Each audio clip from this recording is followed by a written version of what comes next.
el ministerio de la enseñanza y la evangelización, Jesús Soberano Señor, y su escuela de formación y capacitación teológica presentan al maestro de la palabra, José Briceño, en su programa Palabra de Iluminación.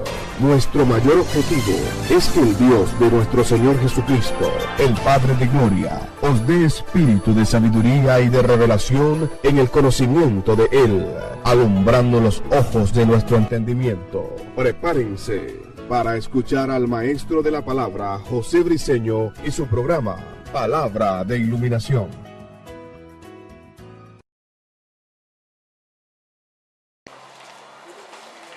Ok, nuestra clase número 7 acerca de lo que es la sanidad en Cristo.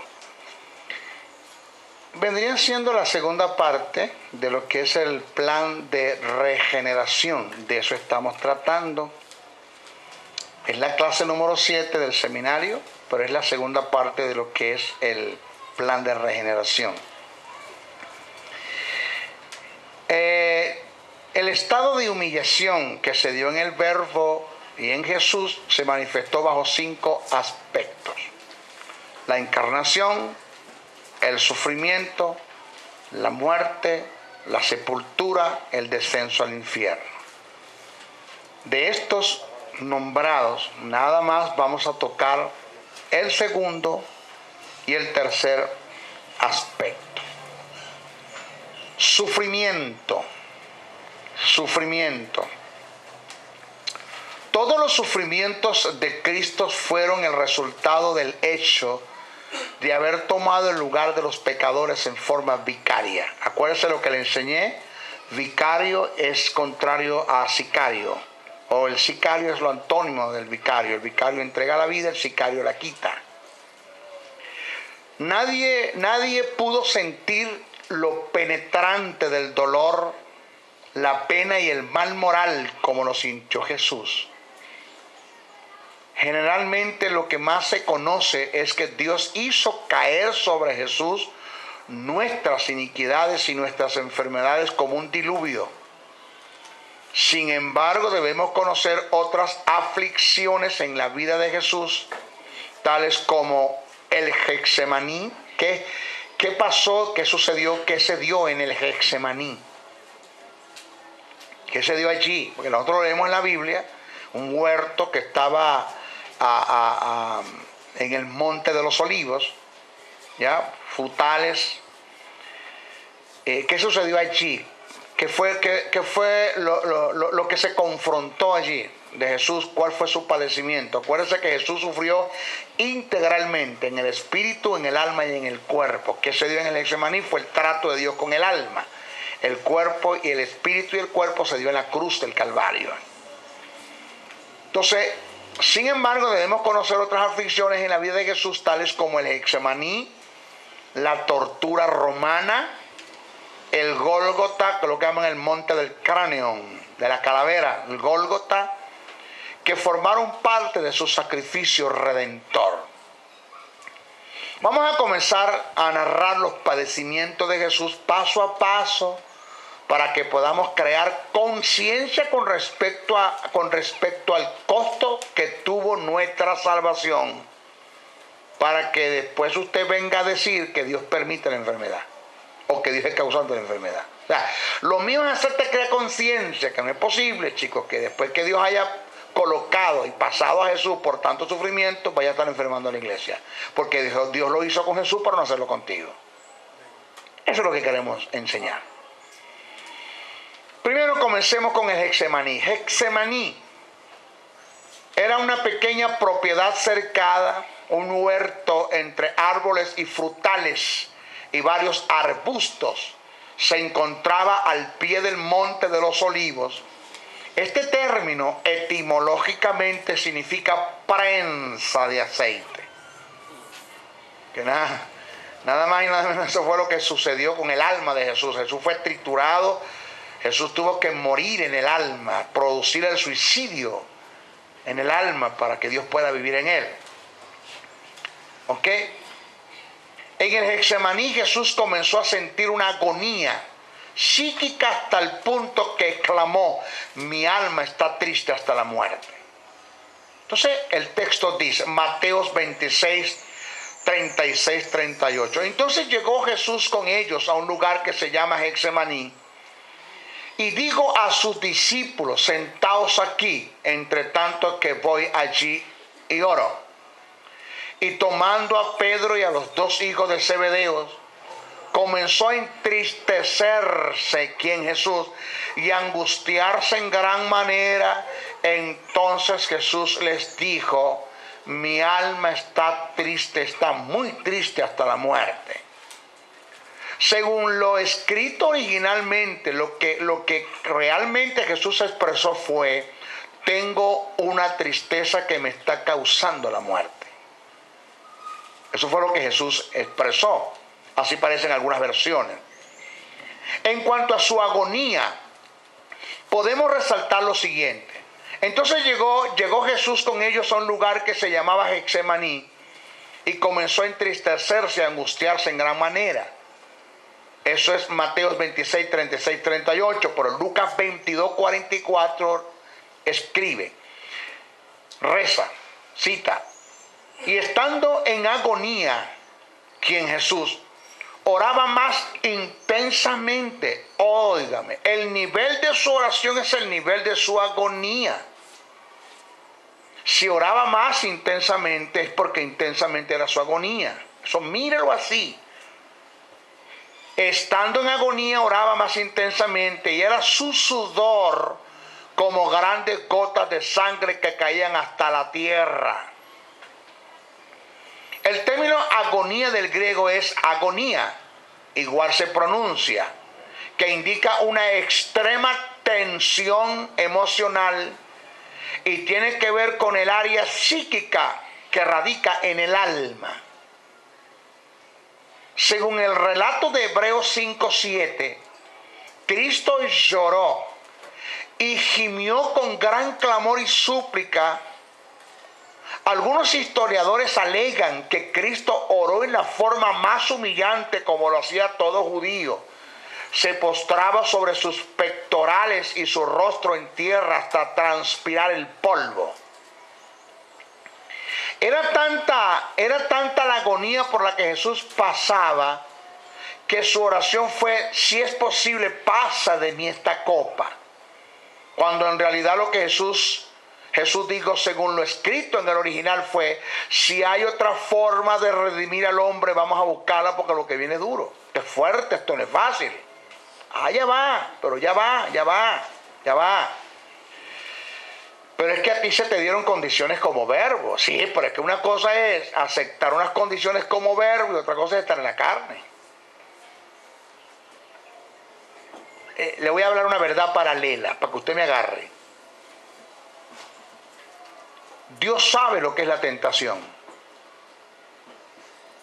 pero Dios no sabe lo que es ser tentado. Jesús sabe lo que es la tentación y sabe lo que es ser tentado. Dios sabe lo que es el pecado, pero Dios nunca ha experimentado el peso del pecado. Jesús sabe lo que es el pecado y experimentó el peso del pecado. Dios sabe lo que es la obediencia, pero Dios no sabe lo que es obedecer. Jesús sabe lo que es la obediencia y sabe lo que es obedecer. O sea, esto como verbo me das condiciones que cuando estoy en el cuerpo la cosa es diferente. ¿Usted está acá? Es diferente. Wow. Tanto fue el sufrimiento producido por esta agonía que la Biblia describe su sudor como grandes gotas de sangre. Cabe resaltar y tomar en cuenta que el término utilizado para gotas de sangre es tromboi aiomatos, lo que indica una sangre espesa, coagulada. La historia médica registra algunos casos donde la intensa agonía psíquica se ha visto acompañada de la transpiración de sangre, producto de la ruptura de los vasos sanguíneos como consecuencia de la presión sanguínea por una súbita detención. El comentarista bíblico Matthew Henry destaca que Lucas se refiere al sudor de sangre después de la llegada del ángel para confortar a Jesús, lo que nos permite ver que este sudor fue efecto de una reacción tremenda por la que la sangre que se había retirado al corazón, como ocurre en todos los casos de pavor, al agudizarse el clímax de la agonía con la compensación de las palabras del ángel, se vino un tremendo rebote hacia la periferia, haciendo saltar las plaquetas y colándose finalmente a través de la epidermis y producir la sudoración de sangre, conocida en la medicina como hemorroidosis o hematridosis. Para mayor credibilidad, debo resaltar que Lucas, quien hace registro de este acontecimiento de los sufrimientos de Jesús, fue un médico reconocido como uno de los mejores en la época, dato que en el estudio de la cristología no se debe pasar por alto. ¿Qué quiere decir con esto, maestro? Que ni Marcos, ni Juan, ni Mateo hacen registro de sudor de sangre, solamente Lucas. ¿Por qué? Porque era médico. Le llamó la atención el fenómeno patológico. Le llamó la atención. Digo, wow, aquí hay algo. Después de pasar por la agonía en el Getsemaní, con todos los poderes de las tinieblas, porque esa película que presentó Mel Gibson, donde Jesús en el Getsemaní se aparece a Satanás con la figura de una mujer, no sé si fue una mujer o no fue, con qué figura se le aparece, pero eso es cierto. Los poderes de las tinieblas vinieron sobre Jesús en el Getsemaní. Vinieron sobre él. Después de pasar por la agonía en el Getsemaní, Jesús pasó por el juicio de los hombres. Trasnochado, con hambre, cansado, lo llevan ante el sumo sacerdote, posteriormente llevado ante Pilato. Este lo remite a Herodes, después es devuelto a Pilato, luego es presentado ante el pueblo, donde se toma la decisión de soltar a Barrabás y crucificarlo y crucificar a Jesús. Después de haberlo sometido a una caminata de 4 kilómetros aproximadamente de una parte a otra, es sometido al acto de la flagelación. Hambre, desnudo, trasnochado, frío, sed. Para usted de contar. Este es Jesús que está pasando por todo esto porque Dios lo somete a eso. Por causa de tu maldición, de tu enfermedad, de tu pecado, para Dios colocar sobre Jesús todo eso, para no colocarlo sobre ti, para que tú me vengas a decir a mí que Dios es causante de la enfermedad y que Dios permite enfermedades y que Dios prueba con enfermedad. Eso es lo que se está predicando en nuestro pueblo. Eso es herejía. Eso es apostasía, es una blasfemia en contra de Dios. Las flagelaciones. Vamos a las flagelaciones. Según la ley, antes de todo crucifixión era obligatorio flagelar al reo. Solamente se exentuaban de estas prácticas a las mujeres, a los senadores y a los soldados romanos. El instrumento de la flagelación era un látigo corto llamado flagrum o flagellum, con varias apéndices o correas de cuero de distintas extensiones, a los que se les amarraba al final pequeñas bolas de hierro o hueso de oveja intercalados. La víctima era despojada de su ropa. ¿De qué? De su ropa. No como lo presenta la Hollywood, el Cristo con un pañal, el Cristo con un trapito tapándole sus genitales. No. Estamos hablando de glúteos, de miembro viril y de testículos al aire, donde estaba a merced de la vergüenza de todos. Esa película de Mel Gibson, agradecemos que Mel Gibson quiso presentar algo que se acercara, pero eso le falta mucho todavía. Eso no es nada por lo que eso pasó. La víctima era despojada de su ropa. Sus manos eran atadas hacia arriba a un poste.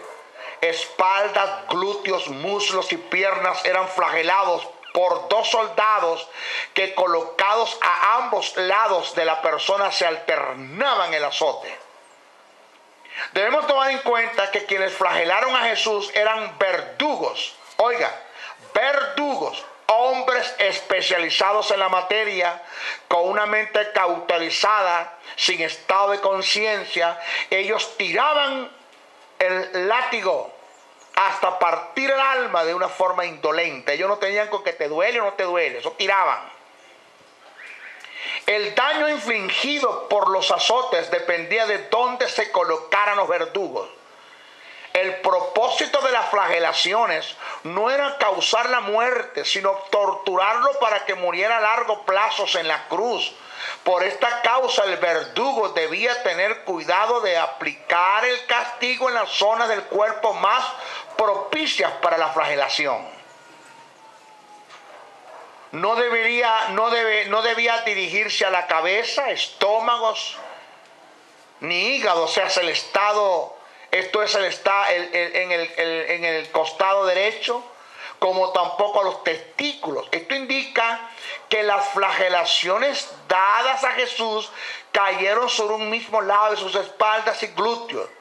Además, los pedazos de metal y huesos que estaban a los extremos, al caer sobre la humanidad de Jesús,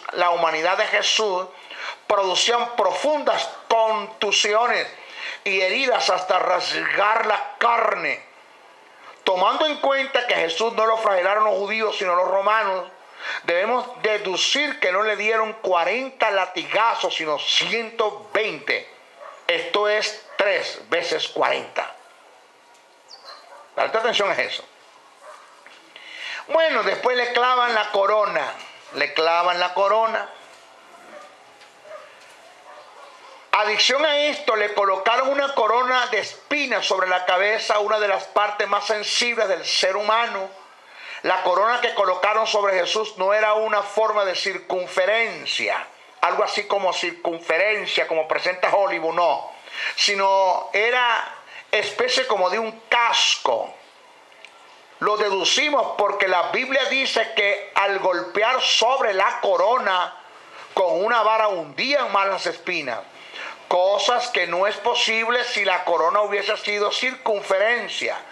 ¿Ya? Para complementar la tortura, las espinas tenían las propiedades de succionar la carne. Se adherían al cuero cabelludo, produciendo un intenso dolor de cabeza conocido en la medicina como la migraña aguda. Desde el sentido espiritual, la corona colocada sobre Jesús encierra unas verdades que pocos la han captado. Todos los que el Redentor pasó tiene un significado y cumplimiento profético. La corona no escapa de esta verdad. Miren lo que simboliza y la verdad que está encerrada en la corona. Cuando el hombre desobedeció en el huerto del Edén, dice la Biblia que Dios hizo brotar cardos y espinas de la tierra en señal de maldición. Según esta verdad, el colocar la corona de espinas sobre la cabeza de Jesús, lo estaban coronando de maldición para que nosotros llevásemos la corona de bendición. Alabado sea el nombre del Señor. Qué tremendo, Jay. Y usted me viene a decir a mí que Dios enferma, que Dios permite la enfermedad, que Dios es causante de la enfermedad, que la voluntad de Dios que usted está enfermo. Coronó a Jesús de maldición para colocarte la corona de bendición a ti y a mí. Las escrituras demuestran que las espinas es símbolo y tipo de maldición. Dice el texto: maldita será la tierra por tu causa, espinos y cardos te producirán. Génesis 1, 17, 18. Hebreos 6, 7, 8 dice: porque la tierra que bebe la lluvia, que muchas veces cae sobre ella y produce hierba provechosa a aquellos por las cuales es labrada, recibe bendición de Dios, pero aquel que produce espino y abrojos es reprobada y está próxima a ser maldecida. Oiga que espina y abrojos es maldición. Jesús fue coronado con maldición para que usted llevara la corona de bendición. No solamente eso, sino que la corona, las espinas succionaban la carne. Y se cree, según algunos historiadores judíos, a Jesús se le pudieron haber quitado la corona 3 veces y 3 veces se la pusieron. Según algunos, para quitarle la vestidura, poner la vestidura. Camino al Gólgota. La severidad de las flagelaciones con su intenso dolor y la gran pérdida de sangre, y aún la corona colocada sobre el cuello cabelludo, debió dejar a Jesús en un estado de pre-shock. El abuso mental y físico cometido con Jesús por parte de judíos y romanos, así como la falta de alimentos, de agua y cargado de sueño, contribuyeron a debilitar físicamente a Jesús. Por lo tanto, desde el punto de vista médico, sus condiciones físicas antes de la crucifixión debieron ser extremadamente críticas y comprometedoras. La crucifixión. La crucifixión era el peor de los sufrimientos y la peor tortura que podía padecer un hombre.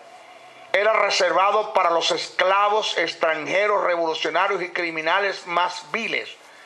En este caso Jesús fue contado entre uno de ellos, de los criminales, de los traidores, de los malhechores. La costumbre en los tiempos de Jesús era que el condenado a la pena capital bajo la crucifixión debía cargar su propia cruz desde el sitio de la flagelación hasta el de la crucifixión fuera de los muros de la ciudad. Jesús entonces caminó medio o 1 kilómetro aproximadamente con la cruz a cuesta. Debemos aclarar que Jesús no cargó una cruz como lo expresa el texto sagrado. La traducción bíblica dice cruz, pero el término que aparece en el griego es stauron, lo cual indica un madero. El stauron era clavado en forma horizontal sobre un madero que estaba en forma vertical en el Gólgota, cuyo nombre era patibulum.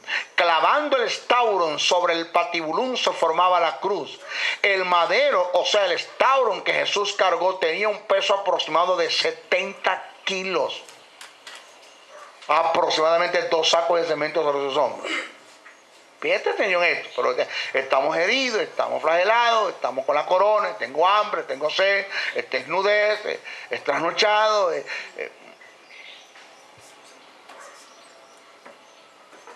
Y tú me vienes a decirle a mí que Dios permite enfermedades.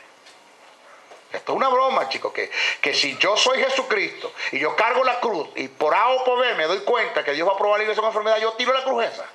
Yo la tiro, porque esta broma no tiene sentido que me empaséis por todo este sufrimiento para que después estés enfermo de la iglesia. No tiene sentido, tú eres loco, Jehová. No tiene sentido. Al llegar al sitio de la crucifixión, el reo era colocado sobre el madero, stauron, tendido en el suelo. Las manos podían ser amarradas o clavadas. En el caso de Jesús fueron clavadas.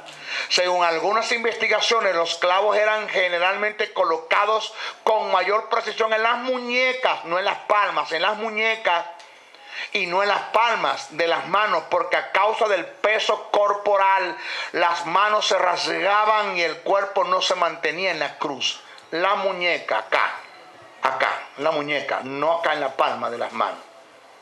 De acuerdo con todas las pruebas científicas, los clavos de hierro eran introducidos entre los huesos llamados carpo y radio, y entre el espacio de los huesos carpos y sus ligamentos, muchas veces sin quebrar los huesos, produciendo intenso dolor al atravesar los músculos, ligamentos y el nervio mediano, lo que produce parálisis de una porción de la mano y disminución de la circulación de la sangre, isquemia, contracciones, dolores y calambres.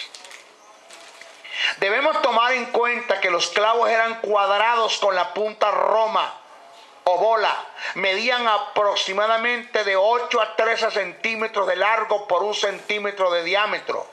Para clavar los pies se hacía sobre el apoyo usado para esto, atravesándolos con un clavo de hierro que pasaba entre el primer y segundo espacio metatarsiano, en el lugar justo de la unión del metatarso. Esto producía la perforación del nervio pedio, que es la rama del tibial anterior, y las ramificaciones profundas del tibial posterior, que tiene que ver con el plantar interno o el plantar externo, los cuales podrían haber sido dañados también por el clavo, produciendo intenso dolor y dificultad al tratar de apoyarse. Ahí tiene un gráfico en su guía. Señores, aunado a esto, para fijar la espalda del crucificado al madero y que no hubiese un puente entre los omoplatos y el madero, se dislocaban las coyunturas que estaban a la altura del brazo con el omoplato, produciendo separaciones de las extremidades con intenso dolor. Esto lo hacían fijando una de las manos al madero con un clavo y del otro extremo con una cuerda se ataba la otra mano por la muñeca, haciendo presión en sentido contrario, alando hasta causar la dislocación. Su respiración. El peor efecto patofisiológico de la crucifixión iba más allá. Era la marcada interferencia con la respiración normal, especialmente con la exhalación, o sea, cuando se expulsa el aire, el peso del cuerpo tendiendo hacia abajo hace que se estrechen o se contraigan los músculos intercostales, presentándose dolores, calambres musculares, fatigas y dificultades para respirar. Para evitar o amortiguar un poco el dolor, el reo tomaba la determinación de apoyarse sobre sus piernas, suspenderse, suspender el cuerpo, mantenerlo allí suspendido hasta que se produjera la inhalación y la exhalación. En el caso de Jesús tuvo que hacer el mismo ejercicio por 6 horas para evitar el intenso dolor. Él no era la excepción. Causa de su muerte. Varias fueron las causas de su muerte. La más probable era el shock hipovolémico, falta de sangre, asfixias, la deshidratación, arritmias inducidas por el estrés, congestionamiento del corazón con el líquido en el pericardio y la pleura. A esto se añade fallas cardiorrespiratorias. Sin embargo, lo importante del caso no es determinar con precisión patológica la causa de su muerte o la causa de la muerte de Jesús, sino las condiciones en las cuales murió, por quién murió y cuál fue el coste de su muerte. Esto es lo que queremos resaltar acá. El juicio de Dios sobre Jesús, todo lo que pasó, ahora viene el juicio. Ya vimos la confrontación en el alma, vimos la tortura en el cuerpo, vamos a ver en el espíritu ahora. Después de haber pasado por el juicio de los hombres y el maltrato físico por las trompadas, las flagelaciones y la corona de espinas causando hinchazones y hematomas, desfigurados su rostro, demacrado su parecer hasta el punto que causaba terror, y la gente cuando iba a verlo en la cruz, hasta el punto que lo que veían apartaban el rostro a causa del asombro por su parecer desfigurado. Dios lo abandonó totalmente en la cruz. El cielo se oscureció como señal del repudio de Dios al ver a su hijo en la condición que estaba, por haber puesto sobre él la maldición que incluye la muerte, la enfermedad, la miseria, producto del estado de pecado que cayó sobre él. Luego desciende a los infiernos 3 días y 3 noches a ocupar luego el lugar donde Dios lo levanta. Le hago una pregunta. ¿Usted cree que después de haber pasado por toda esta agonía integral en el espíritu, alma y cuerpo, y haber ocupado nuestro lugar por causa de nuestra maldición, Dios va a colocar y aprobar a su pueblo con enfermedades que es parte de la maldición? Como maestro descarto esa posibilidad. Eso está en lo imposible de Dios. Por estos 3 principios debemos entender que Dios no es el causante de la enfermedad. De Él procede todas las cosas buenas y perfectas en gran manera, según Santiago 1:17. O sea, no me venga usted a decir a mí que después que yo haya pasado por todo esto, que Jesús haya pasado por todo esto, por tu causa, ocupar tu lugar, entonces Dios va a poner sobre ti la enfermedad. Ya vamos a mentir. Si esta broma es así, porque el primero, por eso es que Jesús ocupa el lugar de nuestro abogado. La gente no ha entendido que el término abogado allí solamente no tiene que ver con defendernos ante el Padre de la presencia del diablo, de las acusaciones del diablo. No solamente tiene que ver con eso, también tiene que ver con supuestos negados. Con supuestos negados. ¿Cómo dice el maestro? Oye, que estoy hablando de supuestos negados. ¿Qué quiere decir con esto? Si a Dios le da la gana de enfermarme, el primero que me va a defender es Jesús. No solamente del diablo, sino de Dios. Y se lo va a decir, ya va. ¿Qué va a hacer? No, voy a enfermar a la iglesia. ¿Pero por qué? O sea, yo no entiendo esto. Porque si tú vas a probar, a enfermar, y vas a permitir, y la voluntad tuya es que la iglesia esté enferma, ¿ya? Pues vamos a hacer algo. Hubieses puesto sobre mí en la cruz del Calvario el 50% de las enfermedades. Y hubiese dejado un 50% para enfermarlos a ellos y probarlos a ellos. No, pero dice la Escritura que me las tiraste todas en la cruz del Calvario. Todas. Yo llevé sus enfermedades. Y si las llevé, no quedó enfermedad para ellos. Amén. Entonces, ¿por qué los vas a enfermar? O sea que Jesús no solamente puede abogar a Dios en relación a las acusaciones del diablo, sino también puede abogarme en un supuesto negado. Digo un supuesto negado porque eso no va a pasar. Ya que Dios se le ocurre enfermarme, el primero que me va a defender es Dios. Porque es Jesús, porque ese es mi abogado. Amén. ¿Estamos acá? Amén. Ok. Mire esto que viene ahora. El conjunto de la deidad aborrece la enfermedad. Primero dijimos, Dios no es causante de la enfermedad. Ahora vamos a expresar, el conjunto de la deidad aborrece la enfermedad. Según el testimonio de las Escrituras, todas las cosas buenas y perfectas proceden de Dios. Analicemos algunos textos. Génesis 1:31. Y vio Dios todo lo que había hecho, he aquí que era bueno en gran manera. Proverbios 10:22. La bendición de Jehová es la que enriquece y no añade tristeza con ella. Son principios. En los textos hay principios establecidos. Pedid se os dará, buscáis y hallaréis, llamáis se os abrirá, porque todo aquel que pide recibe, el que busca halla, el que llama se le abrirá. ¿Qué hombre hay de vosotros que si su hijo le pide pan le dará una piedra, y si le pide un pescado le dará una serpiente? Pues si vosotros siendo malos, o sea, teniendo una naturaleza pecaminosa, sabéis dar buenas dádivas a vuestros hijos, ¿cuánto más vuestro Padre que está en los cielos dará buenas cosas a los que se lo pidan? Santiago 1:17, toda buena dádiva y todo don perfecto desciende de lo alto, del Padre de las luces, en cual no hay sombra y mudanza de variación. Óigase, Dios Padre llama a la enfermedad maldición. Métase eso en la cabeza. Dios Padre llama a la enfermedad maldición. Dios Hijo llama a la enfermedad atadura y ligadura. Y Dios Espíritu Santo llama a la enfermedad opresión. O sea, para el Espíritu Santo la enfermedad es una opresión. Para el Hijo es una atadura o ligadura. Y para el Padre es una maldición. No me venga usted a decir que Dios permite todo eso sobre la iglesia. Dios Padre llama a la enfermedad maldición.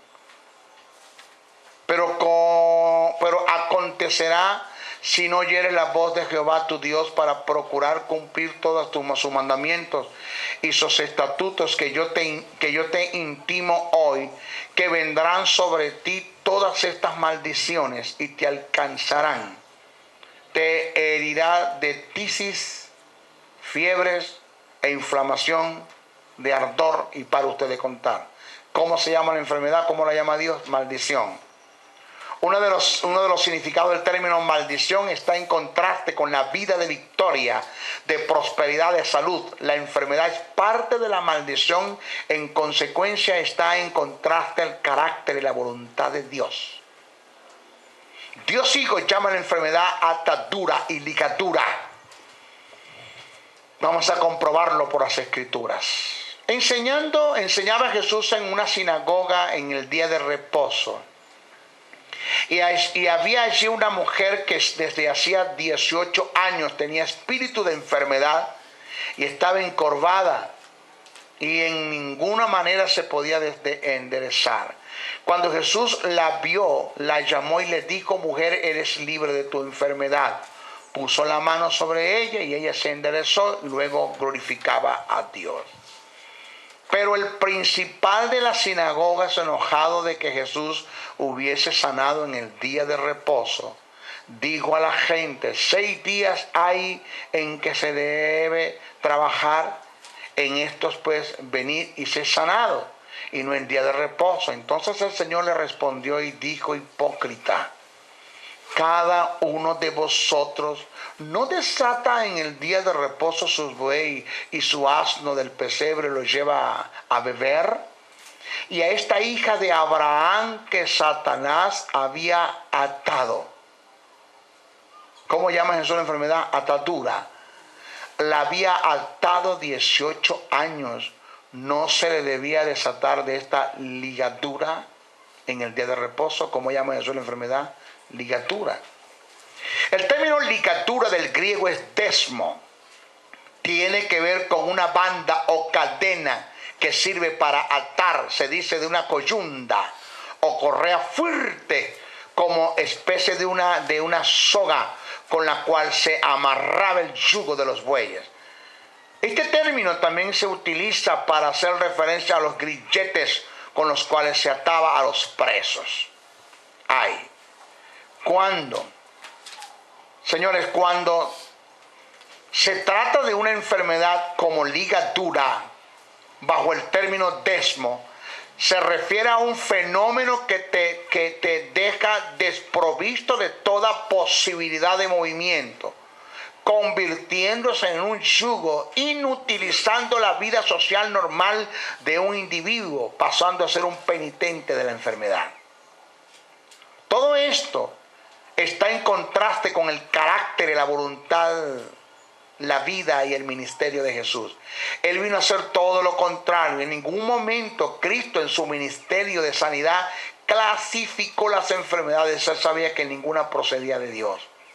Si tomamos en cuenta los pasajes que a continuación voy a describir y hacemos una exégesis de cada uno de ellos, podemos notar algo importante. Vamos a ver. Quienes se acercaban a Jesús eran sanados, ninguno quedaba enfermo. Los que nos indica que ninguna enfermedad era procedencia de Dios. Analicemos el pasaje. Mateos 4, 23, 24. Y recorriendo Jesús toda Galilea, enseñaba en la sinagoga de ellos y predicando el evangelio del reino, sanaba toda enfermedad y toda dolencia en el pueblo. Y le trajeron todos los que tenían dolencias y los afligidos por diversas enfermedades y atormentados, los endemoniados, lunáticos, paralíticos, y los sanó. ¿A quiénes? A todos. A todos. Vino Jesús a casa de Pedro y vio a la suegra de este postrada en cama con fiebre, y tocó su manto y la fiebre le dejó. Y ella se levantó y le servía. Y cuando llegó la noche, trajeron a él, a Jesús, muchos endemoniados, y con la palabra echó fuera los demonios y sanó a todos los enfermos, para que se cumpliese lo dicho por el profeta Isaías, cuando dijo: él mismo tomó nuestras enfermedades y llevó nuestras dolencias. ¿Cuántos sanó? Los sanó a todos. Mateo 9:35. Recorrió Jesús toda Galilea, todas las ciudades y aldeas, enseñando en las sinagogas de ellos y predicando el evangelio del reino y sanando toda enfermedad y toda dolencia en el pueblo. ¿Qué sanó? A toda enfermedad y toda dolencia, ninguno quedó enfermo. Mateo 12:35. Y sabiendo esto, Jesús se apartó de allí y le seguía mucha gente y sanaba a todos. ¿A cuánto lo sanó? Lo sanó a todos. Lucas 4:40. Al ponerse el sol, todos los que tenían enfermedades diversas, los que tenían enfermos, traían enfermos de diversas enfermedades, los traían a él, y él, poniendo las manos sobre cada uno de ellos, los sanó. ¿A quién? A todos los sanó. Ni uno quedó enfermo. 3. Dios Espíritu Santo llama a la enfermedad opresión. Dice: cómo Dios ungió con el Espíritu Santo y con poder a Jesús de Nazaret, y cómo éste anduvo haciendo bienes y sanando a todos los oprimidos por el diablo, porque Dios estaba con él. ¿Cómo llama el Espíritu Santo a la enfermedad? Le llama opresión. Opresión es un término compuesto del griego katadunasteos, kata, bajo, dunaste, potentado. Katadunasteos indica ejercer poder y dominio sobre alguien o algo. Es el acto de mantenerte sometido a alguien en contra de su voluntad. Esto es lo que hace la enfermedad, porque nadie quiere estar enfermo. Si analizamos las enfermedades en relación con el Espíritu Santo, veremos que está en total contraste con su personalidad y su obra. Pablo, en la carta a los Romanos, da testimonio de cómo el Espíritu Santo interviene en la vida del creyente, preservando su cuerpo para mantenerlo en perfecta salud. Vamos a ver. Y si el Espíritu de aquel que levantó de los muertos a Jesús mora en vosotros, el que levantó de los muertos a Cristo Jesús vivificará también vuestros cuerpos mortales por su Espíritu, el cual mora en vosotros. Este pasaje siempre es aplicado única y exclusivamente para hacer referencia a la resurrección de los muertos, la cual es cierto. Pero según algunos comentaristas, teólogos y exégetas, este pasaje también puede estar haciendo referencia a la preservación del cuerpo mientras estemos en vida en la tierra. Esto nos da pie para entender por qué el Espíritu Santo llama a la enfermedad opresión. ¿Están acá? Aquí hablamos de diversas enfermedades. Vamos a decirlas. Cuando la Biblia hace mención de diversas enfermedades, no solo se refiere a la clase de enfermedad, sino a los diferentes tipos y géneros. Mateo 4:24, Marcos 1:34, Lucas 4:40. Hay 5 tipos de géneros de enfermedades que afectan al individuo orgánicamente. A continuación lo describo. Vamos a ver. 1. Las enfermedades psicosomáticas. Enfermedades psicosomáticas. Relativo al cuerpo y a la mente. Las enfermedades psicosomáticas son conocidas científicamente como trastornos psicosomáticos. Trastornos psicosomáticos son las enfermedades orgánicas cuyo determinismo y evolución se encuentran sometidos de manera prioritaria a factores de orden psíquico. Aunque no aparezca evidencia de las enfermedades mentales, son conocidas como la somatización. Las enfermedades psicosomáticas son aquellas originadas y desarrolladas en la mente que se manifiestan en el cuerpo.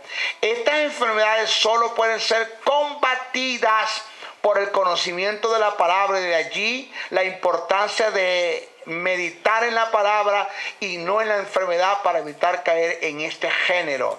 Psicosomática, hermano. Te van y te hacen una placa, te hacen examen, te hacen todo y no presentas físicamente nada, pero tú tienes el síntoma. Y el problema lo tienes aquí. Estás meditando mucho en eso, pero lo tienes aquí. Lo otro, anomalías constitucionales. Anomalías, múltiples alteraciones biológicas de origen congénito o adquirido. Las enfermedades por anomalías son aquellas producidas por una alteración o deterioro de un órgano del cuerpo. Este tipo de enfermedad es sanada a través de la operación de un milagro como una intervención divina o mediante la ciencia médica como una intervención quirúrgica. 3. Enfermedades producidas por agentes infecciosos. Es decir, parásitos, virus, bacterias. Este tipo de enfermedad es sanada a través de la oración de fe e imposición de manos o mediante la ciencia médica. Algunas de ellas cuando no tienen que ver con virus, porque el virus es aquel tipo de agente infeccioso que entra al cuerpo y no sale nunca más. No tiene cura, no sale del cuerpo. Por eso es que el SIDA se considera un virus. ¿Ok? Eso de que dice por ahí, no, eso es viral, eso es un virus que anda por allí, eso no es aplicable patológicamente no es aplicable a la medicina. Usted no tiene ningún virus, porque si usted tiene un virus, usted no le va a salir nunca. Con una pastillita, con una guarapito de limón, dale una pastillita y un guarapito de limón caliente, que eso es un virus, eso le sale, eso no sale nunca, el virus nunca sale del cuerpo. Te fuentes espirituales son aquellas producidas directamente por un espíritu inmundo, alojándose muchas veces en un órgano del cuerpo. Marcos 9, 17, 25, Lucas 6, 18, 7, 21, 8, 2, 9, 42, 13, 11, 12, Hechos 5, 16. Este tipo de enfermedad es combatible por la expulsión de demonios. Enfermedades psicóticas. La psicosis es un término género que designa las enfermedades mentales caracterizadas por una alteración global de la personalidad que subvierte, o sea, perturba o trastorna la relación del sujeto con la realidad. Ejemplo de esto, la paranoia, paranoide, paramencia o mal de Alzheimer. Son enfermedades. ¿Ok? Nuestra próxima clase vamos a ver de cuál causa de las enfermedades, por qué hay tantas enfermedades, en este caso en la iglesia. ¿Ok? Bendiciones, bendiciones, bendiciones. Si has sido bendecido a través del mensaje transmitido en este programa, comunícate por los teléfonos 0058-416-860-7602, 0058-414-9992 o al 0058-261-737-3387. Escríbenos a los correos electrónicos josebriceno77@hotmail.com, JesusSoberano77@hotmail.com. Y si deseas seguir disfrutando de estos mensajes, ingresa a nuestro portal web maestrojosebriceno.blogspot.com. Suscríbete a nuestro canal en YouTube o visítanos en Facebook. Será hasta una nueva oportunidad en su programa Palabra de Iluminación.